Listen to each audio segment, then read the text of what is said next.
똑똑. 어서 오세요. 다본이 고민을 들여다보는 곳 사이 상담소입니다. 힘든 일 있다면 사이 이메일로 언제든 보내주세요. 오늘은 김하정님 고민을 소개해 드릴게요. 안녕하세요. 저는 방송을 매주 챙겨 듣고 있는 24살 여대생입니다. 제 마음이 너무 복잡하고 헷갈려서 이렇게 사연을 보내게 됐어요. 저에게는 2살 연하의 남자친구가 있어요. 처음 만났을 때는 저보다 어리다는 게 오히려 귀엽게 느껴졌고 밝고 순수한 모습에 끌려서 연애를 시작하게 됐어요. 저를 좋아해주는 게 느껴지는 것도 좋았고요. 그때는 사소한 연락 하나에도 설레고 만나기 전날이면 개인이 잠도 잘 안 올 정도였어요. 여기까지 보면 그냥 보통의 연애예요. 네. 다만 이게 사연자님이 얘기해 준 것처럼 2살 연하를 만나고 있다는. 그쵸. 그러면 주영님은 혹시 연하를 만난 경험 있을까요? 연하 만난 경험은 없고 동갑이랑 연상만 있습니다. 그러면 동갑 연상도 좀 달라요? 내가 연애를 해보니까. 제가 느끼기엔 정말 많이 다르다고 생각을 하거든요. 그러면 또 이 연하도 다를 수가 있는 거군요. 맞죠? 그럼요. 그럼 사연 계속 소개해 드릴게요.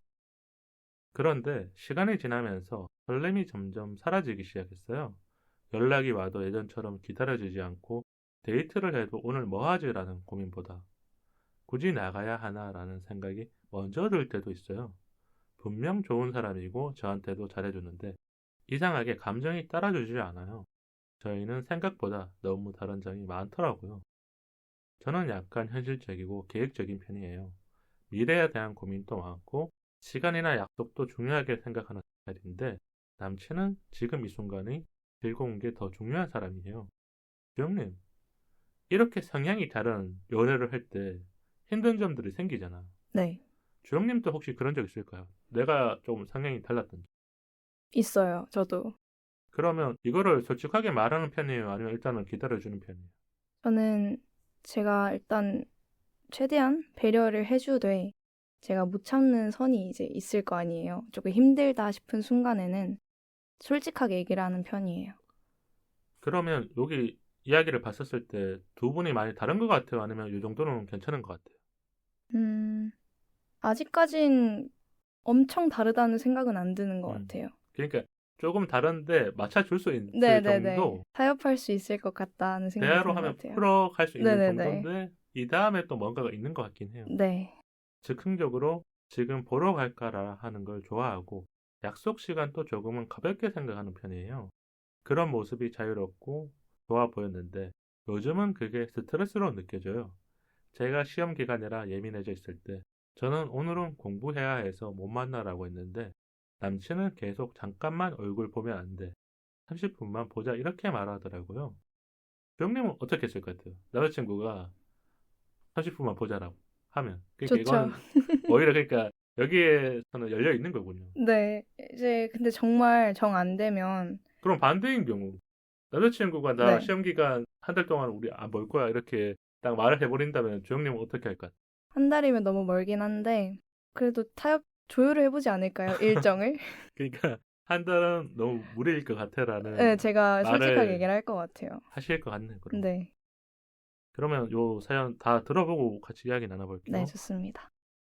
부담이 되니까 좀 이해해주면 안 되라고 했더니 연애하는데 얼굴도 못 보는 게 말이 되라고 서운해했고 그날 결국 크게 싸웠어요. 저는 이해받지 못한 기분이었고 남친은 사랑받지 못한다고 느낀 것 같아요. 또 제가 미래 이야기를 꺼냈을 때 저는 취업과 앞으로의 방향 같은 거 이야기하고 싶었는데 그런 건 나중에 생각해도 되지 않아라고 하더라고요. 그 순간 아 나랑 많이 다르네라는 생각이 들었어요. 이런 일들이 반복되다 보니까 만나도 예전처럼 즐겁지가 않아요. 얼마 전에는 남친이 저를 보면서 왜 이렇게 요즘 나한테 관심 없는 것 같아? 라고 물어봤어요. 그 말을 듣는데 순간 아무 말도 못 하겠더라고요. 관심이 없는 건 아닌데 예전 같지 않아요. 아니야, 그런 거 아니야 라고 했지만 또 감정 싸움이 됐어요. 상처 주려고 한 건 아닌데 제 감정을 모르겠어요. 남친이 더 노력하고 있다는 것도 알아요. 근데 설레지가 않는 연애를 계속하는 게 맞는 건지 모르겠어요. 단순한 컨택이라서 다시 괜찮아지는 건지 아니면 정말 제 마음이 식어버린 건지 너무 헷갈려요. 솔직하게 제 마음을 인정하고 결정을 내려야 하는 걸까요? 이렇게 보내주셨는데 네. 제가 보기에는 20대 초반에 이런 감정을 많이 느껴요. 그래서 조금 그러니까 연애를 못 끝내는 분들 이건 뭐 남자분들도 이런 사람들도 많고 여자분들도 그런 경우가 많은 게 한 번 또 안 해보면 더 그런 경우가 많고 한 번 해봤지만 또 하려고 그러니까 이게 또 무서운 거나 아니면 또 뭔가가 걸리는 게 있는 거야. 그쵸. 우리가 연애가 학습 효과가 있거든요. 맞아요. 경험을 많이 한다고 뭐 바로 할 수 있는 게 아니라 이 학습 효과가 다르게 나타나요. 더 무서워지고 더 뭔가 일이 생길 것 같고 아니면 내 마음이 혹시 잘못 변해버린 게 아닐까 이런 것까지 갈 때가 있는 거죠. 그럼 우리가 설렘이 사라지는 연애는 이별의 전조 증상일까요? 아니면 자연스러운 변화일까요? 이렇게 얘기해 주세요. 요 사연에서 보는 상황과 내가 받아들이는 상황. 이제 사연자분은 이별의 전조 증상일까라는 생각이 좀 더 많아 보이시고 음. 저 같은 경우는 자연스러운 변화라고 생각을 해요. 그러면 그게 설렘이 사라질 때가 언제쯤 그렇게 좀 낮아지는 것 같아요. 우리가 그러니까 설렘이 계속 있는 것도 이상해요. 그쵸. 콩깍지가 벗겨지는 시기가 있거든요. 네, 근데 이거는 사람마다 조금 다르니까. 그쵸. 뭔가 시기도 다르고. 주영님 생각에는 어느 정도 같아요? 저는 한 반년 지났을 때부터 콩깍지가 좀 벗겨지는 것 같고, 그렇게 해서 좀 시간이 지나다 한 9개월 차에서 1년? 그 사이쯤부터 이제 슬슬 마음이 식어가거나 그러다가 1년쯤 돼서 권태기가 오는 경우가 많지 않나. 제 주변 지인들도 그렇고요. 1년이 그러니까 우리가 사랑의 유효 기간 같은 거예요. 뭐 유효 기간, 유통 기한. 그쵸. 근데 누군가는 이게 더 빨리 오지만 마음을 정하지 못해서 아니면 한 번 더 확인하고 싶어서 그쵸. 내가 이 사랑이 맞는지 아닌지 이걸 잘 해둬야 다음 연애에도 더 좋은 연애로 갈 수 있고 지금 연애에도 마무리가 깔끔해지는 거예요. 맞는 것 같아요. 다만 저도 20대 때는 이걸 못했던 것 같아요. 어렵죠. 알고는 있지만 머리로는 다 알아. 마음은 그렇게 따라주지 않는 연애를 하면서 저도 상처를 받았고 제가 만났던 여자친구에게 상처를 준 게 아닐까 이런 마음이 든 적이 있긴 해요. 그럼 우리가 서로의 다름을 인정해야 되잖아요. 네. 지금 봤었을 때 이 사연에서 처음에는 우리도 그냥 요 정도 괜찮다 했지만 네. 지금 뭔가 미래적인 가치관 그리고 이 상황을 받아들이는 태도까지 다 다른 것 같거든요. 네. 남자친구가 질문하는 것들도. 그쵸. 그럼 이걸 어디까지 이해하면 될까요? 요 정도는 뭐 괜찮다. 요 정도는 근데 한 번 더 진지하게 얘기해 보거나 확장적인 대화가 돼야 된다. 전 이제 제 3자 입장으로 봤을 땐 두 분 다 이해가 되거든요. 그래가지고 두 분이서 그냥 본인이 느꼈던 거 아니면 성향이라던가 스트레스를 받았던 부분들을 솔직하게 대화를 해보는 건 어떤가 라는 생각이 들어요. 그러다 보면 이제 다른 건 다른 거고 서로 노력하면서 타협점을 찾을 수 있을 것 같다는 생각이 들거든요. 그 타협점을 그러니까 너무 이렇게 디테일하게 들어가면 안 되는 게 이렇게 들어가면 싸우게 돼요. 오히려. 네. 그러니까 우리가 처음에는 이게 디테일해야 된다고 느끼는데 네. 그걸 말하는 순간 이 사람이 정말 나랑 다르구나를 더 느낄 때가 있거든요. 요런 대화는 그러니까 가장 마지막 단계일 때 우리가 점진적으로 잘 맞는구나 느꼈을 때 그때 얘기하는 게 내가 좋다. 이제까지 요렇게까지 하고 있었다라는 거를 네. 살며시 보여줘야 이 사람은 또 노력하고 있구나를 알 수 있는데 처음부터 너 이거 맞춰줘. 나 이거 달라. 이거 이런 생각 들어. 그러면 싸우는 경우가 더 많죠. 요 나이 때는. 그쵸, 그쵸. 특히 우리가 많이 싸우는 게 여사친, 남사친 문제, 맞아요. 아니면 연락 문제, 그리고 지금 연하를 만나고 있기 때문에 사연자님은 졸업을 해야 되고 그쵸. 이 남자친구는 아직까지 학기가 많이 남았거나 그쵸. 미래에 대한 좀 더 멀리 보고 있기 때문에 현실이 다를 거예요. 네. 나는 이제 졸업해서 이제 취준생이 되거나 취업에 이 전쟁 같은 곳을 가야 되는데 이 사람은 나 아직 그런 생각 아닌데 그러면 이거는 근데 내가 아무리 바꾸려고 해도 못 바꾸는 게 그쵸.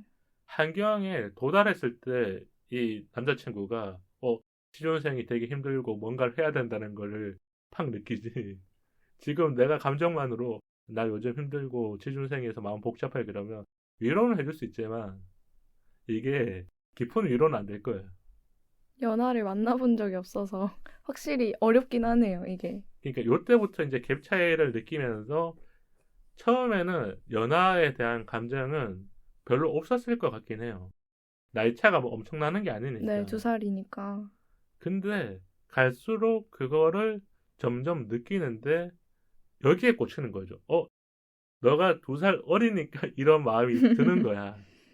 이런 결론은 근데 제일 안 좋은 쪽으로 가는 것 같아, 방향이. 그렇죠.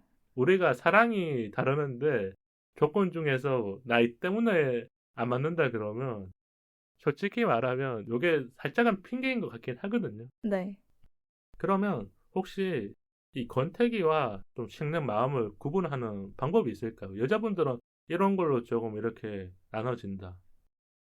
전 권태기와 마음이 식는 중을 구별하는 방법은 저 같은 경우에 이제 남자친구를 만났을 때 제가 이 사람한테 시간이나 돈을 쓰는 거가 아깝다. 약간 귀찮거나 네, 아깝거나 그렇다는 감정이 들고 그냥 귀찮고 나가기도 싫고 여기 사연자님도 지금 그런 살짝 마음이 들었어요. 네. 그러면은 마음이 식는 중이 오다가 그게 이제 권태기로 연결되지 않나.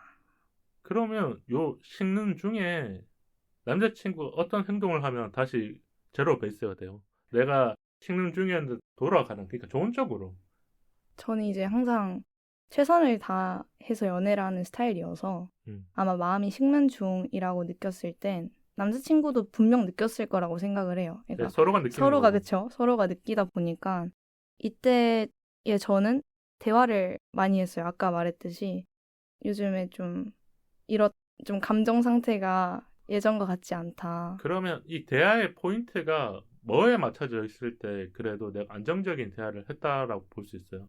지금 그러니까 우리가 20대 초반분들이 연애를 하면서 싸우면 당연히 대화를 많이 할 거 아니에요. 네, 근데 서로의 포인트가 다를 거 아니에요.